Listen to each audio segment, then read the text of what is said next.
Well, howdy, y'all. Welcome to episode number 48 of Once Upon a Time in Texas. Yes, sirree, Bob. We are sneaking up on a full entire year of Once Upon a Time in Texas. And that just blows me away since I started this little endeavor. But here we are. So, Christmas was the day before yesterday. And I hope all of you guys had a fantastic Christmas and planning on, a pretty happy new year. 2024 is shaping up to be a pretty good year, I think, for a lot of folks. We made a trip up to Norman, Oklahoma to see my wife's aunt, uncle, and cousins and their family and just had an absolute ball. Even though I am an Oklahoma State graduate, my oldest daughter is a sophomore in high school, and she is considering going to OU. She wants to study research meteorology. And although it was like a dagger to my heart when she sat me down and told me, Dad, I want to go to OU, I can't really blame her. OU does have a great meteorology school. And lots of other, schools right there at OU too. Lots of other colleges. And OU is a beautiful campus. Got to drive around, see some of it with my wife's uncle and my daughter. It was good stuff. Christmas Day, we went up to Oklahoma City and saw my mom's side of the family and my dad's side of the family and some cousins and aunts and uncles and just kind of everybody, and just had a great time. It was just amazing. Cannot stress that enough. So anyway, this week kind of hit me strange, and I'll tell you how I kind of got into this, but have you heard about someone that is kind of legendary? And it really just kind of piques your interest in how they got to where they were, or maybe the legend about them. And so you do a little digging into their story to see if they really are as interesting as they seem. And, there are two people that we're going to look at today in this podcast that are really kind of more interesting than I previously thought. And both of them are kind of well known, but kind of always take a backseat to other historical figures. They're always kind of talked about, but they're never really at the forefront. So I think we're going to touch on them a little bit today. So before we head out onto the open plains, I want to thank our sponsors, me, and like I announced last week, Victory Home Loans. I know there are tons of people out there moving to and in Texas and Oklahoma, and I know a lot of y'all do too. So let me help them out, because I am an independent mortgage loan originator working with Victory Home Loans. And we help people finance their dream homes here in Texas and Oklahoma, and in a few other states with Victory. I'm only licensed in Texas and Oklahoma, but we have some other folks in about 15 total states. So if you're looking for a home pretty much anywhere in the western United States, I got you covered. Give me a shout. Work with somebody who's at least a little fun, a little entertaining, and makes that process faster, cheaper, and easier. Send them over my way to themichaelmitchell.com. That's THE michaelmitchell.com. And let me help them out. Remember, when you work with me, I sell dreams, not mortgages. So, all right, there's my little plug. So here we go. Over Christmas, we get to talking with my uncles about this new series that's come out called Lawmen, Bass Reeves. And a couple of my uncles just said it was fantastic and really had some interesting history that they didn't know. And when I wrote this, I hadn't seen any of the series. I literally just got done watching episode number 1. And so then, the day after Christmas, I'm on Facebook. And I'm just kind of, piddling around, goofing off. Kind of taking it easy. And an article pops up about Mary Catherine Horney. And who the heck is that, you might ask? Well, she was more commonly known as Big Nose Kate. the longtime companion and common law wife of a guy named Doc Holliday. So I did a little digging into her story, and wow, it's a pretty interesting one as well. And so, while neither Bass Reeves or Big Nose Kate were born or died in Texas, nor are either of them really famous for anything they did in Texas, but matter of fact, both are famous for things they did in other states. However, both of them did spend some time here in the great state of Texas. And I would like to take just a moment to remind everyone that this is my podcast and I do what I want. Yeah, nobody tells me what to do. Anyway. But no, both of these folks did spend a little time in Texas, and so it's a little bit of a loose noodle to get over there, to where it is once upon a time in Texas. But both of these folks were once upon a time in Texas. So, let's dive into them a little bit. So let's talk about old Bass Reeves. If you don't know who Bass Reeves is, I found a lot of information on Wikipedia, which is a good site. Lots of information can be found. You always want to check your facts as best you can. But for the most part, Wikipedia does a pretty good job.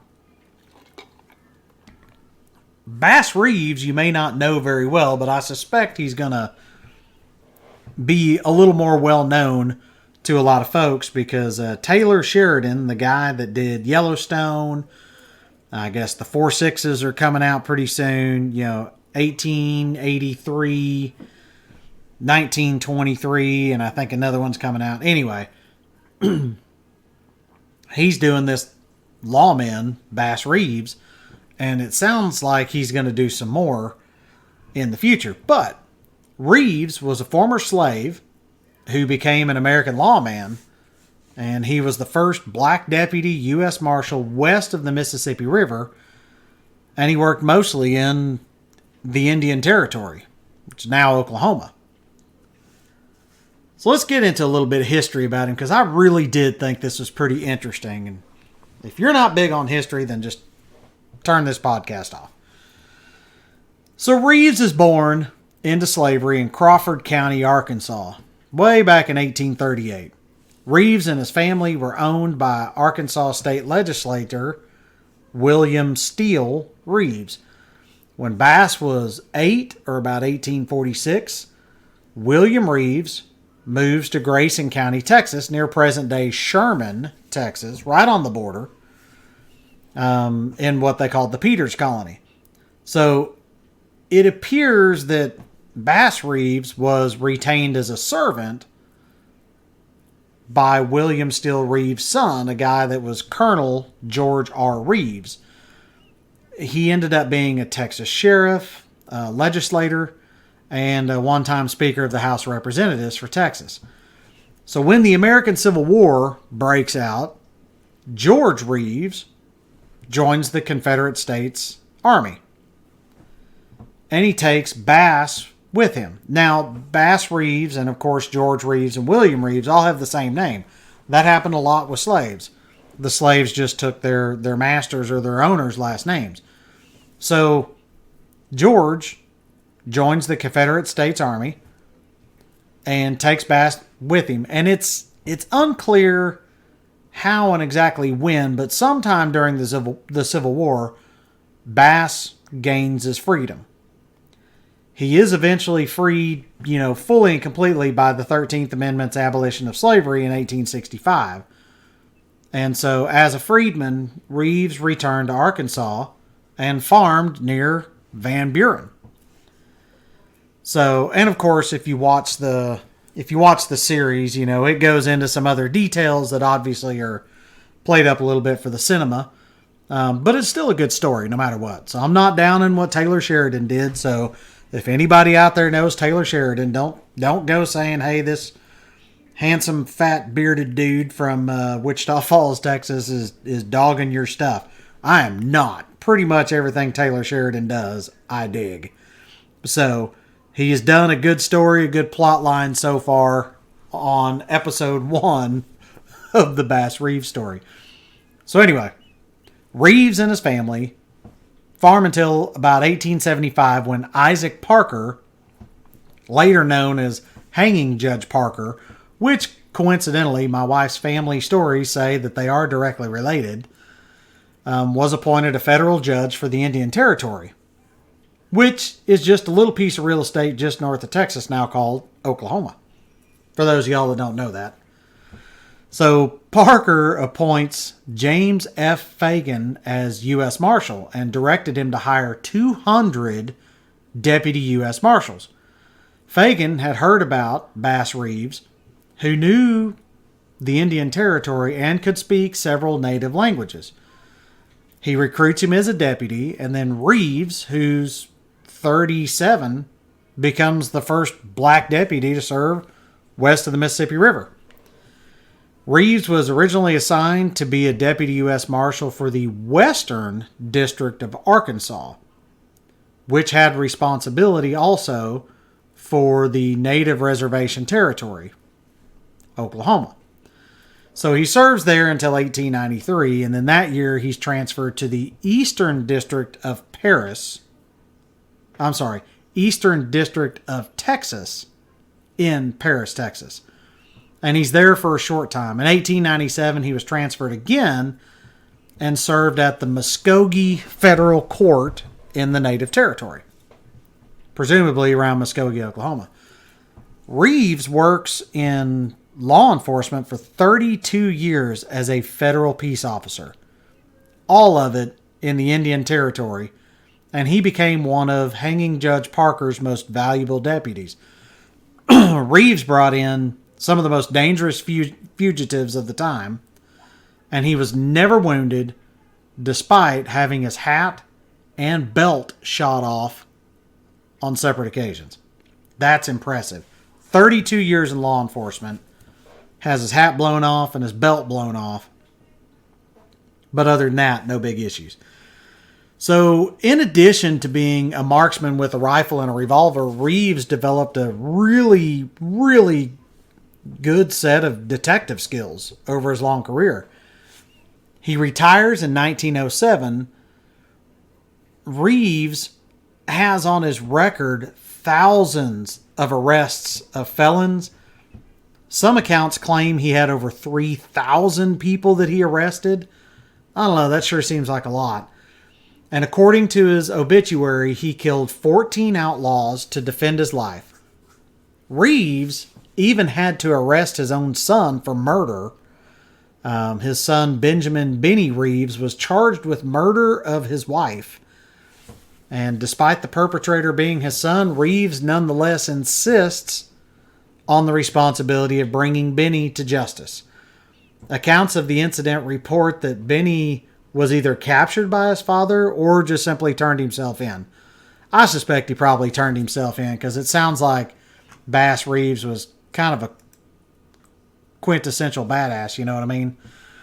So Benny is eventually tried and convicted. He ends up serving 11 years at Fort Leavenworth in Kansas before his sentence was commuted, and he reportedly lived out the rest of his life as a model citizen. Probably because of the whooping that his dad threw. I'm guessing.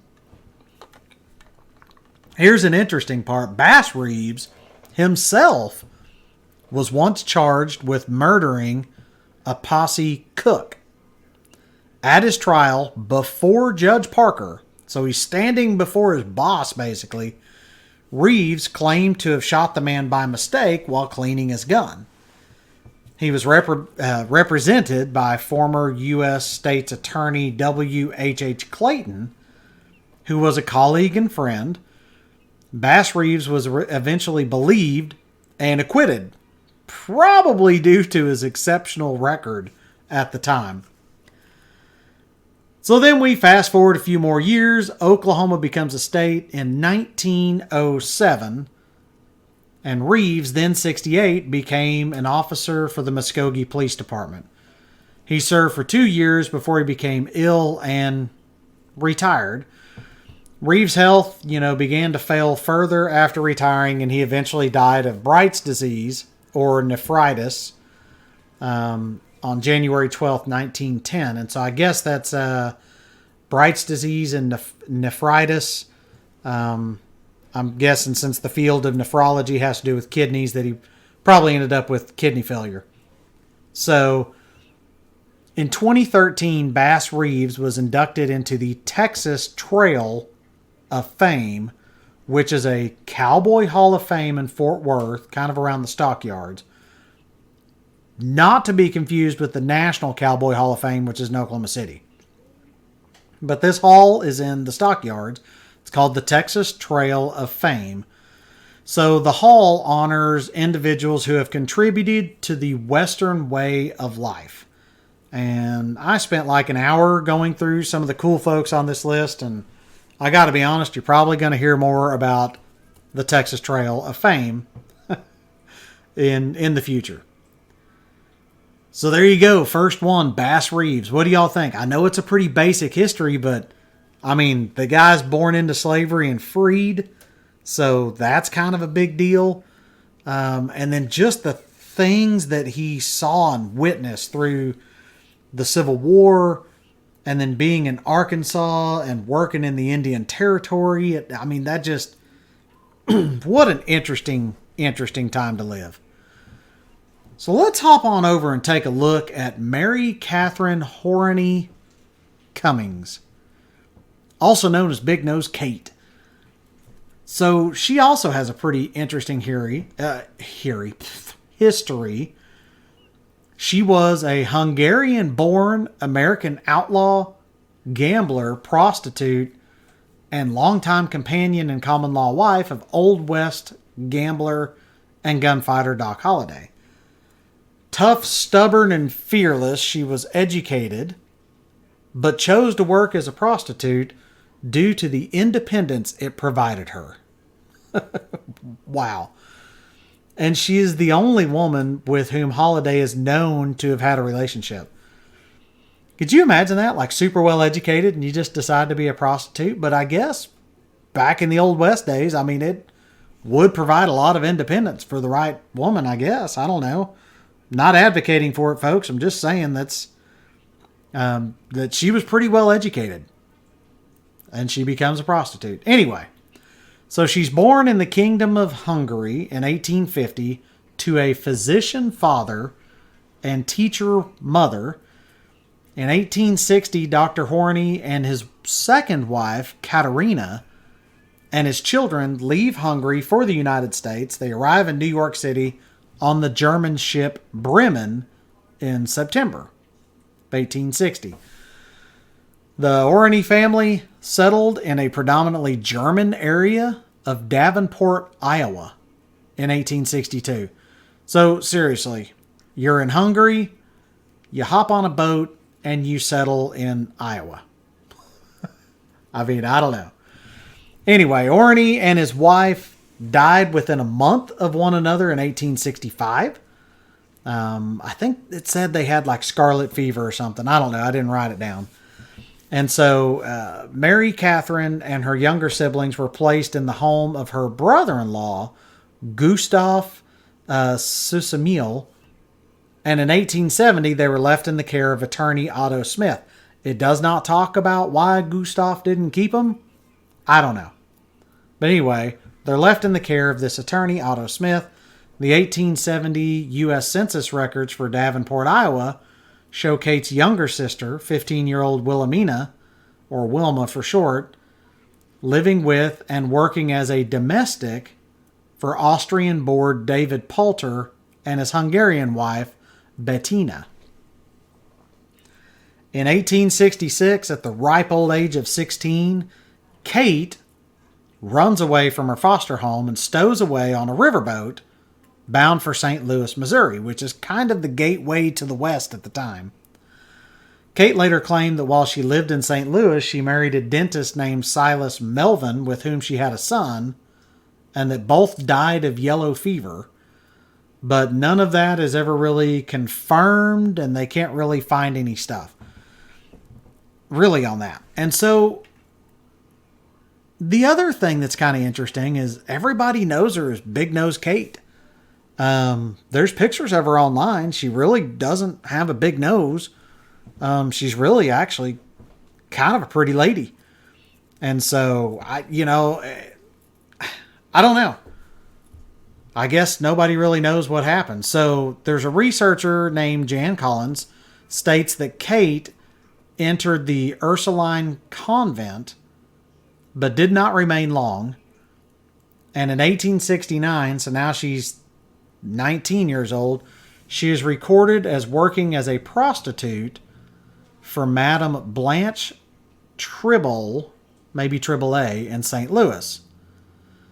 Then, so 5 years later, now she's 24. In 1874, Kate is fined for working as a sporting woman, nice word for prostitute, in a sporting house, which is also known as a brothel or whorehouse, in Dodge City, Kansas. And the sporting house was run by Nellie Bessie Ketchum Earp, James Earp's wife, and Wyatt Earp's sister-in-law. So apparently they got to know each other at that point. So in 1876, now just 26 years old, Kate moves to, and here's the Texas connection, she moves to Fort Griffin, Texas, which is just south of Throckmorton, which is kind of southwest of Wichita Falls. I think it's about 75 miles. She meets Doc Holliday in 1877. So she meets Doc, and Doc said at one point that he considered Kate his intellectual equal. That's nice. That's very nice. So in 1874, she's in Dodge City, Kansas. 2 years later, she goes to Fort Griffin, Texas, which is a bit of a trip. And you go right through Oklahoma or Indian Territory. She's there for about a year. She meets Doc Holliday. And then the couple went with Wyatt Earp, apparently back to Dodge City. And they registered as Mr. and Mrs. J.H. Holliday at Deacon Cox's boarding house. Doc opens a dental practice by day, but spends most of his time gambling and drinking. Big Nose Kate and Doc Holliday fight apparently all the time, and sometimes pretty violently, but they always made up after the fights, despite this very volatile relationship. So I guess it's just a love thing. So according to Kate, the couple later married in Valdosta, Georgia. So apparently they got around. They traveled to Trinidad, Colorado, and then out to Las Vegas, New Mexico, not Nevada, where they lived for 2 years. Holliday worked as a dentist there by day and ran a saloon on Center Street by night. Kate also occasionally worked at a dance hall in Santa Fe, New Mexico. So by her own account, Doc and Kate met up again with Wyatt Earp and his brothers on their way to Arizona Territory. Virgil Earp had already been in Prescott, Arizona, and persuaded his brothers to move to Tombstone. Holliday was making money at the gambling tables in Prescott. In 1880, he and Kate part ways when Kate left for Globe, Arizona, but she rejoins Holliday soon after he arrives in Tombstone. So apparently still a pretty volatile relationship, and they both just kind of come and go with the winds. Of course, we all know the stories about Tombstone and the OK Corral, and so I'm not going to go into all that detail because there's all kinds of stuff out about it. You guys know it. If you don't know the story and you don't like reading, go watch the movies Tombstone and the other one, Wyatt Earp. I think they came out the same year. One of them is Kurt Russell and Val Kilmer. The other one is Dennis Quaid as Doc Holliday and Kevin Costner as Wyatt Earp. They're both dang good movies. I think they're somewhat accurate. I mean, Wyatt Earp's pretty much a badass in both, and so is Doc Holliday. And Val Kilmer and Dennis Quaid both as a dying Doc Holliday were just amazing. Anyway, go watch the movie if you don't feel like reading any books. So now we fast forward to 1887. Kate is 37 years old now. Doc Holliday has now died, and Kate apparently decides to settle down and marries an Irish blacksmith by the name of George Cummings in Aspen, Colorado. So, and that's about, and I guess she marries him in 1897. I'm sorry, 1890. Sorry. So, after working several mining camps throughout Colorado, they end up moving to Bisbee, Arizona. So, now we floated from, Iowa to St. Louis. She ends up in Kansas, then down in Texas, back in Kansas, Arizona, Georgia. Like, she's all over the place. So anyway, her and Mr. Cummings moved to Bisbee, Arizona, where she briefly ran a bakery. And then she returned to Wilcox, Arizona in Cochise County. Her husband, Cummings, becomes an abusive alcoholic, and they end up separating. In 1900, Kate moves to Dos Cabezas, or Cochise. I'm assuming Cochise County. And worked for John and Lulu Rath, owners of the Cochise Hotel. Cummings, her, ex-husband at this point, later ends up committing suicide in Cortland, Arizona in 1915. But they were already separated. She had obviously moved on.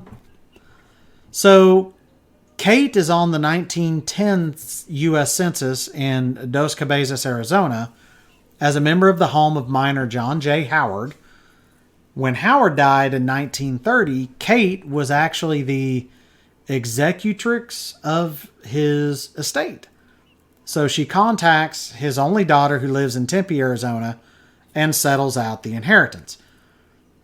In 1931, the then 80-year-old Kate contacted her longtime friend, Arizona Governor George Hunt.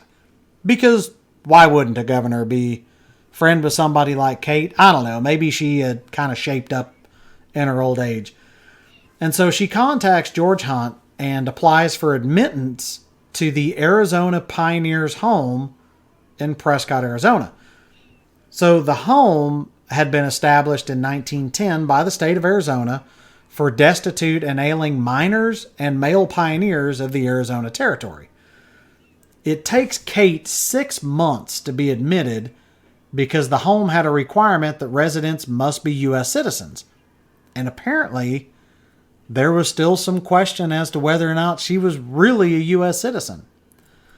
So, according to the 1935 Bork interview, Kate was owed money by the Howard estate, but the amount owed was not enough to buy firewood through the winter, as Kate had complained in her letters to the governor.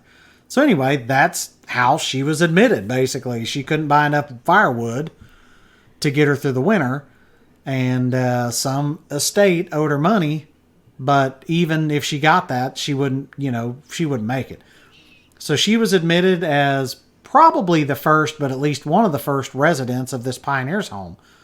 She lived there and became an outspoken resident, of course, sounds like she would be, assisting other residents with, living comforts and stuff. Kate wrote a ton of letters to the Arizona State Legislature, and then often contacted the governor when she was not satisfied with the Arizona State Legislature's response. Near the end of her life, a bunch of reporters tried to record Kate's life story, her relationship with Doc Holliday and her time in Tombstone and all that.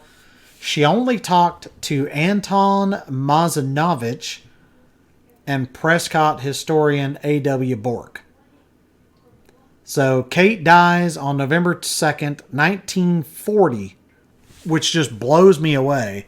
Because you think about Wyatt Earp and the Old West, and, of course Wyatt Earp was around during some of the movies.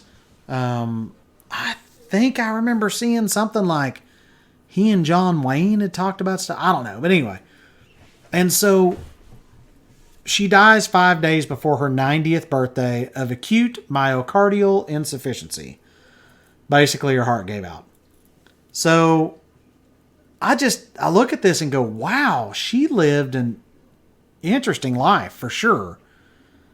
And then you think about the things that she saw. I mean, she was always kind of a sideline to history, I guess. You know, she was with the Earps when all that stuff was going on. She's with Doc Holliday. And she really just sees the taming of the Wild West. You know, the Native American, basically, you know, it sounds terrible to say it this way, but it's kind of the way it's in the history books, you know. They get tamed, they get civilized, you know. And so a lot of the Native Americans are on reservations at that time, so there's not a lot of Indian fighting, as it were, going on anymore. You know, railroads are coming into the West. The first flight of an aircraft with the Wright brothers, automobiles, and even World War One.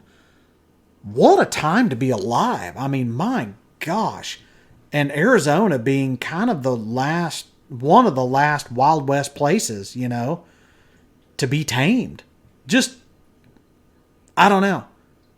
It just seems like she would be such an interesting person to sit and talk to. So, there you have it. 2 interesting historical characters who, although they didn't live, well, I'm sorry, they weren't born or they didn't die in Texas, and they weren't famous really for anything they did in Texas, but living in Texas did kind of change the course of their lives somewhat. Bass Reeves being in Grayson County over around Sherman, and then Paris through part of his life. But obviously, I mean, Texas was still kind of being colonized, and it was still pretty wild back then. And then he gets hooked up as a lawman in Indian Territory. Holy crap. Could you imagine the stories that guy could tell? And then Big Nose Kate, Doc Holliday's, you know, wife, basically.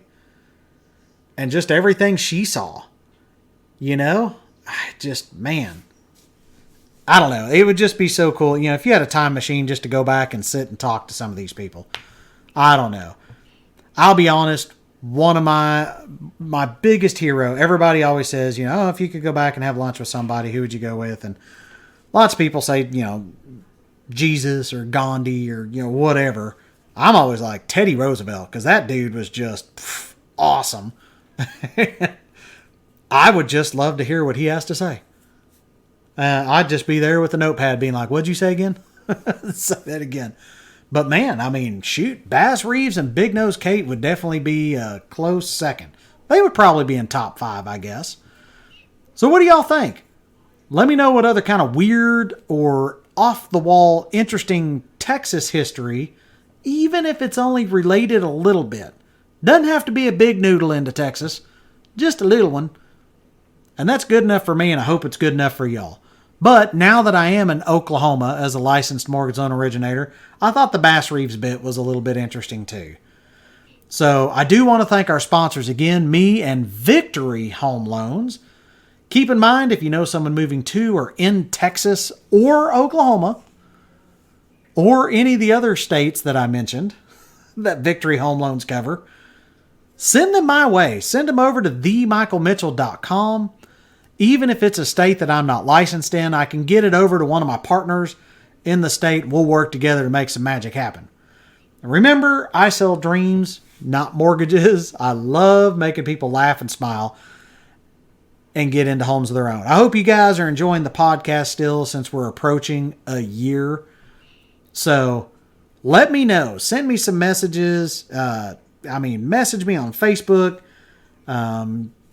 Shoot me interesting stuff on the Once Upon a Time Facebook page or group. Also get on, check out my other stuff. Your Bucket List, which, my gosh, the holidays have been wild and crazy, but I'm hoping to do something with it pretty soon. Got another great friend that's doing a group called Our Old House Restoration, Wichita Falls. That's my friend Kim Jackson. Get on and check that one out. She's doing some cool stuff at her old house, which is about a mile away. They come help me on my old house. My house will be 111 years old next year. And I think theirs is going to be 101, if I remember right. They're just like 10 or 12 years behind me. They live in a way different neighborhood than I do, though. So they've really got a cool house, and there's lots of cool houses around them. My neighborhood was more of the nice working class neighborhood, I guess. We've got a big, nice 2-story home, but theirs was kind of a gated community. So it's kind of cool. Anyway, I'm kind of digressing. I am looking at starting another podcast. I think we're going to call it Winning Conversations with the guy that owns Victory Home Mortgages, Stuart Brown of Granbury, Texas. He and I are going to put our heads together. Of course, it's been Christmas break. We haven't had a big chance to talk, but I'm going to be starting up another podcast with him, and I think it's going to be pretty interesting. Just basically, we're going to talk about some mortgage stuff, how things are going, but we're also going to be talking with other people just that we know just about winning. How are they winning? How are they doing in life? Basically, just positive stuff that will get you all fired up to just get out and get it done. You know, I heard a guy say a while back, well, I think it was Matt Ishbia, who's the president and CEO of United Wholesale Mortgages, that just said, you know, it takes what it takes. And I kind of like that. You know, it's like my kids ask me, how long is this going to take? I don't know. It takes what it takes. Like, we're going to get there, you know? So anyway, check those out. And really, I'll go ahead and end it. I could talk forever. Thank you all for tuning in to episode number 48 of Once Upon a Time in Texas. As always, remember, the stars at night are big and bright, deep in the heart of Texas. Y'all have a great week.